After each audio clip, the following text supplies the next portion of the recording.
Hello Israel, it's me, Seven Heaven, coming to you again with another video. Okay, we're going to listen to World War TV talk about the times of Noah and what happened and what took place and how it's affecting us right now. And I want to say I have no rights to the music or the video at all. No rights to it. It's only for educational purposes only. Let's get into it, Israel.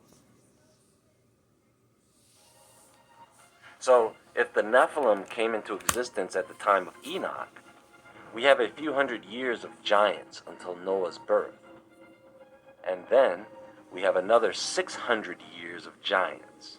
Think about that. Close to 1,000 years of giants. I'm saying 1,000 here because the numbers really vary depending on who you ask. What do you think they did within that lengthy time period? The fallen angels taught man all those things described in the book of Enoch early on. What do you think technology was like during the days of Noah, hundreds of years after that? What do you think the mentality of people is during that time period? Waking up each day to a world of giants and only God knows what. The automobile, the airplane, the locomotive, large steam ships, telephone, electric lights, all those things have only been around for a few hundred years, folks, and a lot of them were engineered within 100 years. So let's say that people in those days had all the same advantages that we have, vehicles and all, right? Noah had 100 years to prepare for the flood. 100 years. Now we can assume, given Noah's character, known to be a preacher of righteousness, we can assume that he warned people of the coming flood. And we can also assume that many people did not take those warnings seriously. Well, no one took those warnings seriously except for the fallen angels. Just like today, Noah. No one's taking the Most High seriously on how severe this is going to be at the end times. We are already seeing it. It's happening right now, but at the Most High's time, not ours. But nevertheless, it's taking place. So just like those people back then did not believe Noah and the things he said, no one's taking the Most High serious in the things he's saying either. Isn't it funny how what's in the past, it's always reflecting on what's taking place right now? Think about this. The fallen angels became attached to Enoch. They petitioned him to speak to God for them. So it only makes sense that they would attach themselves to Enoch's descendants. It is possible that Noah had some help in constructing the ark, as God has the power to use all angels for his purpose, fallen or not. So if they did assist Noah in his escape, did these beings attempt to help anyone else escape? How many of you think some people were able to leave the planet before the flood came? I think we've heard that story in the Anunnaki tales, right? You mean to tell me that after 100 years, Noah wasn't able to find anyone outside his family that would prepare for this? So the people back then, they went through what we are going through right now. They had racism, sexism, they had all the isms. People weren't having children like that either. Very few people were having children. Very few people were still getting married. They were still marrying, but very few. And of course, they were partying throughout all of this. They had bioweapons, crystal technology even.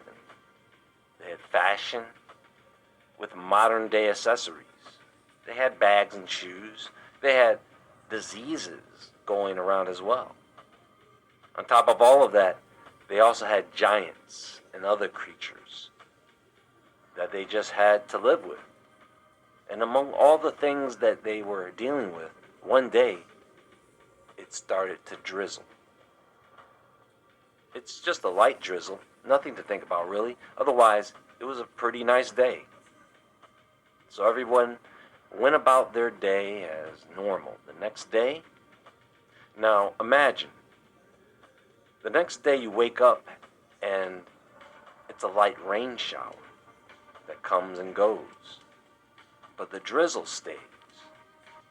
Unfortunately, these light rain showers continue throughout the day. No big deal. I'm sure most of you have experienced a day or two full of rain. So you do what you can that day and go about your business. The next day, the third day, you wake up and you notice that it is starting to flood. And the city's drainage is struggling. Now you're thinking, wow, this is some really bad weather. So at this point, you really want to know what's going on. Now let's say that back then they had an equivalent means of communication like we have today. It may not have been the internet or television, but let's just say they had a way of communicating with each other efficiently. So you find out from the forecast that it's going to continue to rain with no end in sight. Because the forecasters can only predict the weather maybe 2 weeks in advance, which is generous. Not only that, but you find out that this weather phenomenon is global. At this point, the realization has set in, and the scramble for survival has begun. So you may not know about Noah, but you know about the prophecy of the flood. So you're at a pretty good elevation, but you really don't know how bad it's going to get. But you have no problem holding it up throughout the night. By the way, you find it very hard to sleep as you hear the rain getting stronger throughout the night. Somehow, you did fall asleep only to be awakened by thunder. It's day 4, and it's seriously raining hard. It is pretty much a storm at this point. Tensions are rising, and now your driveway is flooded. First responders and emergency assistants, they are all busy. Nobody is coming but maybe a helpful neighbor. You realize that you either have to drive out of there right now, or you'll have to float out of there later. Fortunately for you, on day 3, once you realized what was happening, you packed your gear just in case. So you ultimately decide that driving out is your best attempt right now.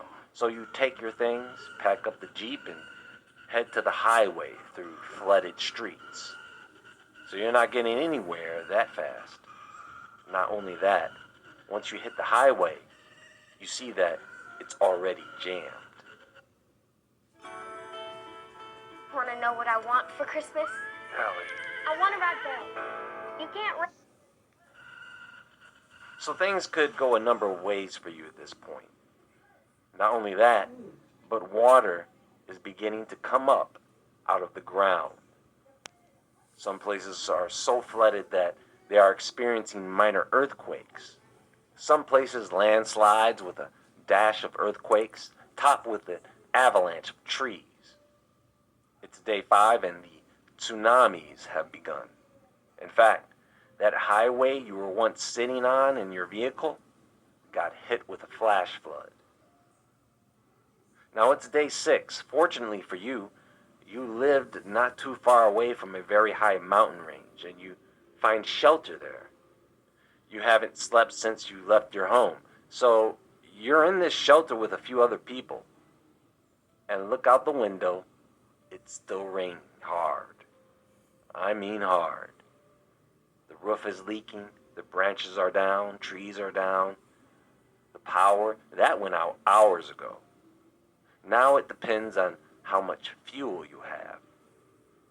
The mountain you are on is slowly falling apart. And throughout the night, more and more people are finding their way to the shelter. Some of these people are injured. Some are bleeding. Some people come in out of the rain sick.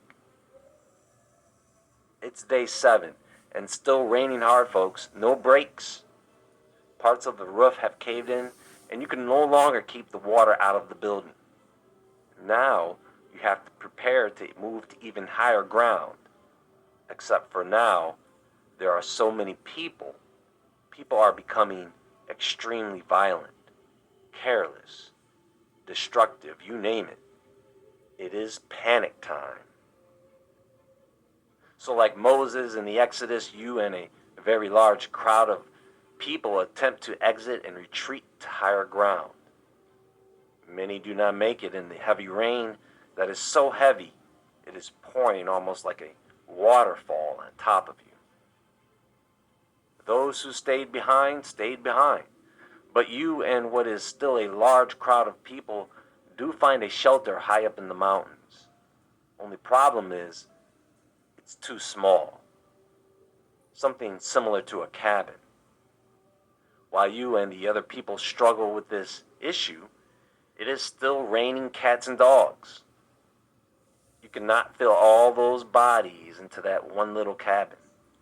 So you can imagine all the things that will go down at this point. In the rain, mind you. You go through 2 days of struggle before there is just enough people to fit into that little space of shelter. Some people left. Some people were killed. 3 days of torturous living in that shelter, and it's now day 13. Food is running low. There are no animals, nothing. The cabin is holding up though, except that the mountain range you are on is now an island. And in a couple of days, you will be able to see the shoreline. By the way, more people have found their way to you. More equipped people. More dangerous people. It's still raining hard as ever. And the saddest part about all of this is, you have no idea that there is still 25 more days left of rain. I think we can end the story there. And that was mild. I was being nice. That could have gone 100 different ways and probably would have for different people around the world. Throughout all of that, you were probably thinking about all the things you would have done. What would you have done? Now, I don't know if what is described in the book of Revelation is worse than a great flood. I wouldn't wish that nightmare on anyone. Then again, fire doesn't sound too good either. Remember, the intent of the flood was to wipe out the giant. So that doesn't necessarily mean that all the sea life is wiped out, nor all humans or animals, because the giants have nowhere to run or hide. They are too big. They are too big to get into any boat, and they are too big to fly in any craft.